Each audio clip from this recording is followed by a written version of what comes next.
Please listen carefully. Well, hello, universe, and welcome to the Optimist Daily Update. I'm Summers McKay. And I'm Kristy Jansen, and we're part of the team behind the Optimist Daily, making solutions the news. We bring you reader-funded solutions news every day in order to change the tenor of news media, social media, and the direction of your day to one focus on solutions. 7 days a week, we publish positive news stories written by award-winning journalists and delivered online to your inbox and through our social channels. And also, we are sharing these solutions in a commute-worthy, walk-worthy, home office-worthy podcast. Today is Friday, the 9th of July, 2021, and my cat just jumped up and started purring at the microphone. So, happy Friday, everyone. TGIF, I think. Mm-hmm. Right, Kristy? Absolutely. I think it's a super TGIF for you, too, because guess what? Next week, Kristy's going on vacation. Yeah, I am. So this is my last recording for a little while, and it's going to be fine. And hopefully you don't hear the kids outside my window. Yeah, today is we are definitely showing up with our B player skill set today because it is Friday and cats are purring and kids are playing. Okay, but speaking of, moving on to a new topic. Kristy, I read our reviews on iTunes, Apple. Yeah, I did too. Yeah, some of them are really quite nice and really sweet and friendly. And then one was a little, they didn't like hearing so much about us. Yeah, one of them flat out. So now we all know the science of positivity. That's like the Optimist Daily, right? We know that it takes 4 positive thoughts to offset 1 negative thought, or basically the serotonin levels and the cortisol levels that are adjusted by positivity and negativity are not equal. So while we have between Audible, we have 5 out of 5 stars on Audible and iTunes, we have all great reviews, and then there's just this one that's the hosts talk too much about themselves. The moderators are challenging, and I can't help but wonder, I don't know, did my husband write that? No, I'm just kidding. So what I'm saying here, people, is that we do take your feedback. We love feedback. But if you happen to love the Optimist Daily Update, or I guess if you don't, please do review us on iTunes or Audible or wherever you are listening to the Optimist Daily Update. Because 1, it helps us get more listeners. 2, it gives us feedback. And 3, the more positive we read, the better. So, help us balance that experience. Well, and if you have a constructive criticism, send us an email. That's true. Send us an email. Tell us to talk less about ourselves and our children and all the things that make humans be humans. At the Optimist Daily, we do report so many positive stories every day. But here on the update, we kind of like to be real people who are experiencing the news and experiencing stories and experiencing life. This morning, I asked my smart speaker device to play the news, and my selected news station that she tends to play is NPR. And yesterday, Brennan was homesick in the afternoon, so I had her and I was nursing her and holding her, and I turned on the evening news. And I got to say, Kristy, it was dark. It was very dark. It was very depressing. Obviously, the assassination of the Haitian president is really remarkable and extraordinary and kind of crazy. And all of the really challenging things. Certainly, there's a tremendous loss of life in Florida at the moment. There's a lot. There's we got the domes and the other. We're expecting to have more heat problems over this upcoming weekend. Yep. Then there's things like Richard Branson's going to space. Right. So he beat Bezos there by. Yeah, I was gonna say rich pioneer dudes taking off to space, which is also cool. Would you go if you could get a seat on one of those trips? I would. You would. I think I would. I would not want to go to Mars or something like that, but I would love to go into space. Mm-hmm. Yeah, I can see that. I don't think I would go into space at the moment. I think Brennan's too little and needs me for a few more years. Once she's 15 or 16, I'll take off to space. Well, this kind of brings me to another trip that I would be very interested to take at some point. Yes. Which is sort of the headline that I wanted to talk about today. Yeah, let's talk about your headline. Another little trip somewhere fun. Here's another trip that I've never taken, but I'd be interested to explore. The headline I wanted to highlight reads, Magic mushrooms may help repair neural links harmed by depression. And we've written previously about the potential medical applications of psilocybin, and not just medical, but human potential, I would say, because it's about rebalancing our inner lives and our outer lives. But psilocybin is a naturally occurring compound which is found in some mushrooms, and this has been a part of human exploration since the dawn of time, honestly. There's some anthropologists who think that this is there's nothing new about it.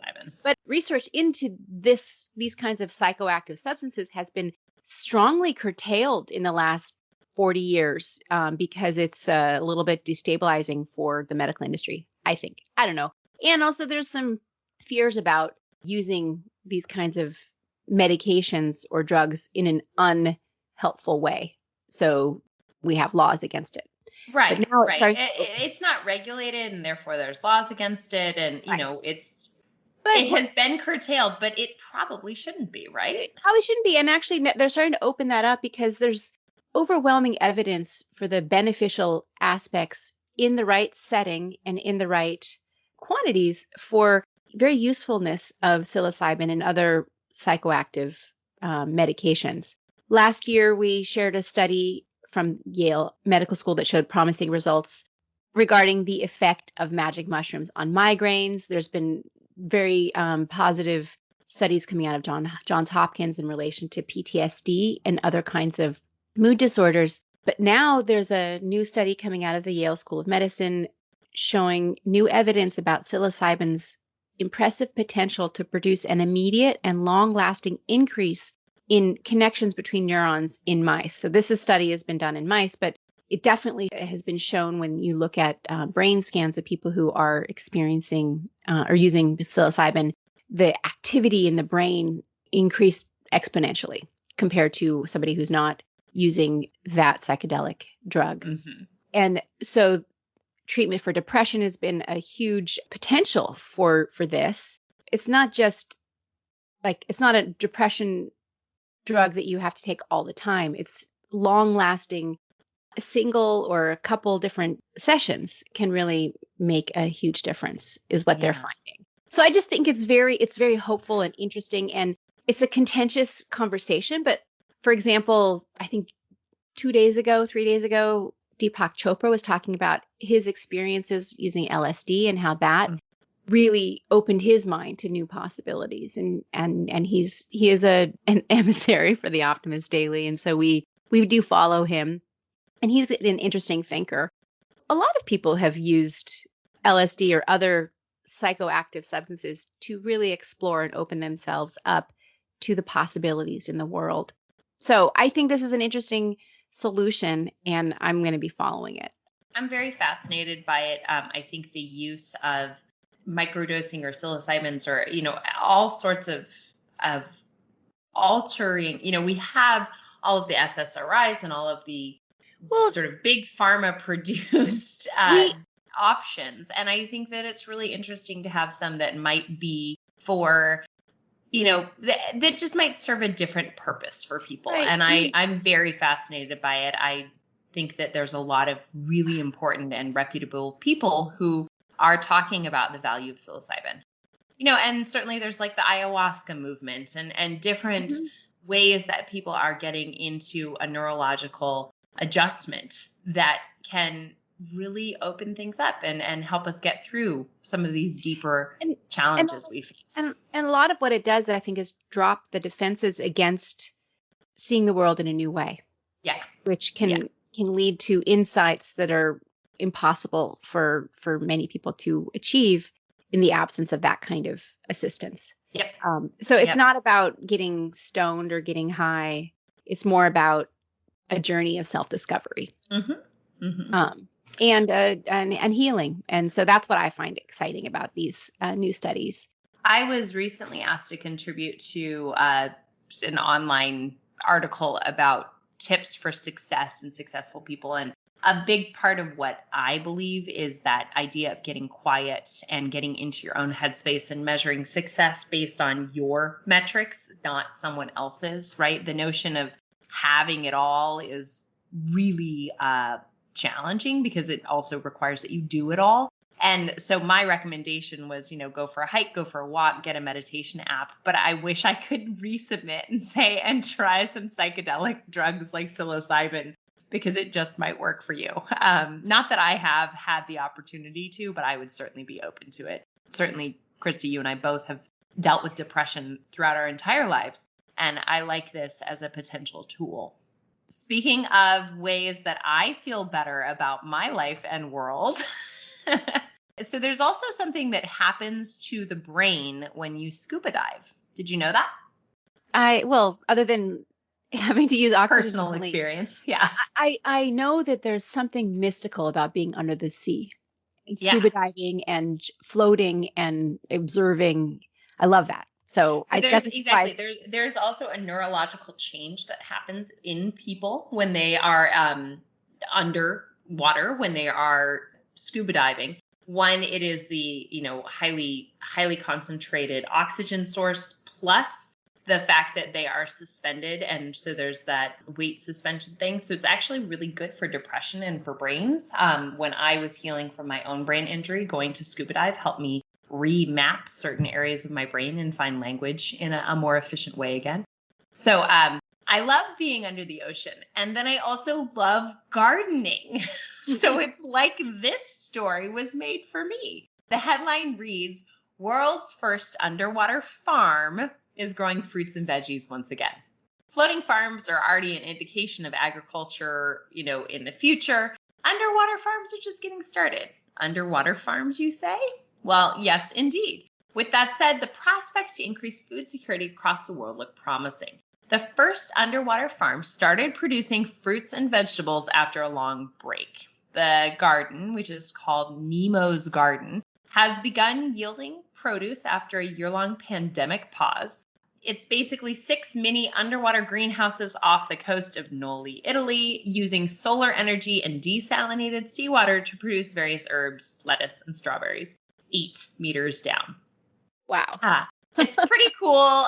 One of the project coordinators, Gianni Fontanesi, sounds like a fun guy, said, "Our forest stocks and our green lungs, the climate change process will accelerate, leading to the rise of sea levels," right? If we continue to exploit the green lungs of this earth. So with rising sea levels, we should certainly look to the oceans as a resource to be protected in a sustainable way and find a way to explore them as well as an opportunity as an alternative to traditional farming.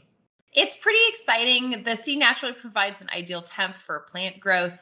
There's more to just growing plants underwater, obviously. Yielding crops that are strong in flavor. The underwater environment provides plants with protection, right? So there's not going to be as many bugs that are going to come munch away on the lettuce or the strawberries. So I would love to go visit Nemo's Garden and sit down and have a salad with Gianni Fontanesi, because that just sounds like a lot of fun. I would too. The thing that's interesting is both these stories, they take us to different environments, different lands that it is evocative of space travel. I mean, being underwater, these underwater gardens are essentially like living in their own little bubbles, kind of like we'd have to do in a space capsule. Yep. And with that, we'll take off. We're getting so spacey today on our last day. It's so Friday. Hey, so also today on the Optimist Daily, you can read a story about an organization in California giving cash directly to crime victims in need. There are robotic fish saving the seas. I like it. The robot fish going by the garden. Bird watchers in Singapore. This is a cool story. Bird watchers in Singapore awestruck by sighting of a once extinct bird. And in a world's first, a herd of elephants is going from the UK back to the wild. Kristy, what else do we have today? New York is introducing a mandatory racial impact study for large developments. A 16-year-old has coded a speech app to help his nonverbal sister communicate. A culinary program equips restaurants to expand their plant-based options. And there's an article about why sweet potatoes are even a better snack for you in your 40s and 50s. So I have to admit, maybe I should look into that. So for Father's Day, our oldest daughter gave her dad an air fryer, which at first I was like kind of bristling at like one more thing in my kitchen that has to get cleaned. But I got to tell you, Kristy, we're super in love with it. And a sweet potato chopped up in the air fryer is just so good and healthy and good for you. So, all right. Hey, Kristy, you're going to have a vacation. You're going to go find a mountain or a tree or a place or a meditation app. And you're going to just go be spacious and maybe wonderful. On the ocean, actually. Maybe on the ocean. It's going to feel good.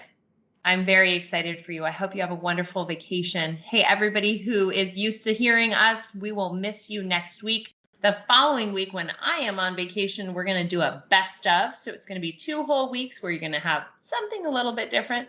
Listen to some old episodes, send us some reviews, tell us how we can do better as we come out of our little 2-week hiatus, and we will see you guys on the flip side. Thanks everybody for listening to the Optimist Daily Update.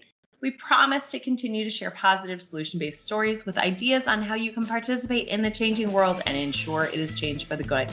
We promise to cover the current events with accuracy, legitimate sources, and offer you the information needed most to chart new paths for all of us. Hey, Kristy, what do you want everybody to do while you're on vacation? Well, please consider becoming an emissary and help support us on theoptimistdaily.com. And for just $5 a month, you can help support reader-funded independent journalism and keep the Optimist Daily free for everyone who needs it and reads it, supported by those of us who can. Thank you so much, everybody. Have a great weekend and good week off from the Optimist Daily Update. And I look forward to being back when I'm back. And Summers, I look forward to being back with you when I'm back too. All right, guys. Thanks, everybody. Talk to you later.